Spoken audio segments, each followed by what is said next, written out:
শুধু ফুটবল প্রিয় রসিক বন্ধুরা, তেতুলিয়া ফুটবল উদ্যানে পৌষের এই পড়ন্ত বিকালে তেতুলিয়া ফুটবল উদ্যানের এই রঙ্গমঞ্চে রঙ্গশালায় কিন্তু নাটকের শেষ অঙ্কের দৃশ্য অভিনীত হতে চলেছে।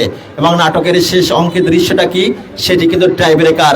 আবার সেই টাই ব্রেকার নামক রোমাঞ্চে ভরপুর বিটিজিআর মাধ্যমিক বিদ্যালয়ের তেতুলিয়া ফুটবল উদ্যান। প্রস্তুত গোলকিপার সুমন, প্রস্তুত হাবিবুল্লাহ। স্পট কিকটা নেবেন অগ্নি পরীক্ষার সামনে দাঁড়িয়ে। চমৎকার ভাবে শট নিয়েছিলেন, শেষ পর্যন্ত কিন্তু গোল হয়ে গেল।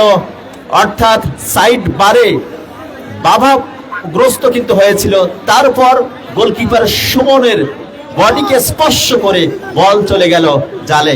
অর্থাৎ প্রথম গোলটা করতে সক্ষম হয়েছেন উত্তর শ্রীপুর ফুটবল একাদশের হাবিবুল্লাহ। তিনি কিন্তু গোল করতে সক্ষম হয়েছেন জিআর টাইগার ক্লাবের পক্ষে।